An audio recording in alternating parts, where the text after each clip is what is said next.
السلام علیکم دوستو، میرا نام ہے محمد فراز اور آپ دیکھ رہے ہیں کہانی ورلڈ۔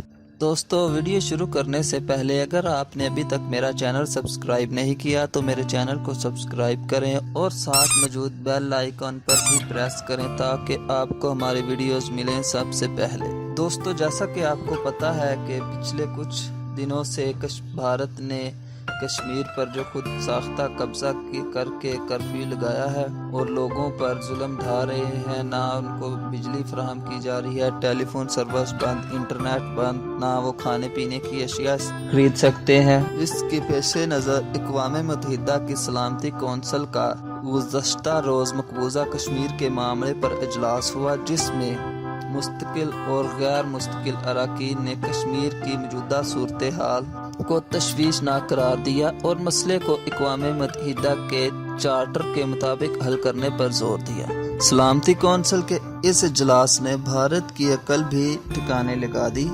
سلامتی کونسل کے اجلاس میں سفارتی شکست کا سامنا ہونے اور اس کے پیش نظر بڑھنے والے دباؤ کے تحت بھارت نے اب مقبوضہ کشمیر میں فون لائن کھولنے اور دیگر سہولیات فراہم کرنے کا فیصلہ کر لیا ہے، جس پر عمل درآمد آج سے شروع ہوگا۔ ٹائمز ناؤ کی رپورٹ کے مطابق مقبوضہ کشمیر میں فون لائن کھولنے اور انٹرنیٹ کی سہولت کی فراہمی کے ساتھ ساتھ دیگر سہولیات کی فراہمی کا بھی فیصلہ کیا گیا ہے، جبکہ کشمیری بچے آئندہ ہفتے اسکول کھلنے کے بعد اپنی تعلیمی سرگرمیاں دوبارہ سے بحال کر سکیں گے۔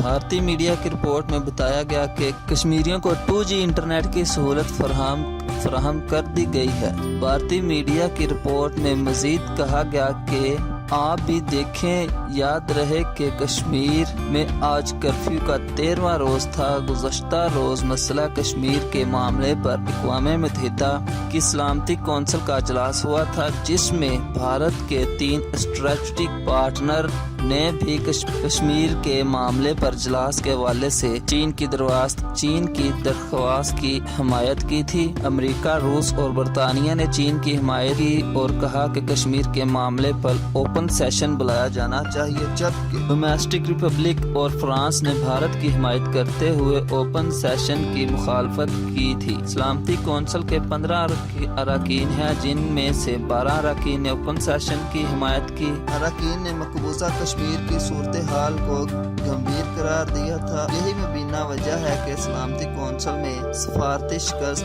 اور اراکین کے دباؤ کے بعد بھارت نے کشمیر میں فون لائن کھولنے کا فیصلہ۔ دوستو، ہم سب کو دعا کرنی چاہیے کہ اللہ تعالیٰ کشمیر کے لوگوں پر رحم فرمائے اور ان کو آزادی عطا فرمائے۔ تو جی دوستو، میں اب اجازت چاہتا ہوں۔ ویڈیو دیکھنے کا بہت بہت شکریہ۔ اللہ حافظ۔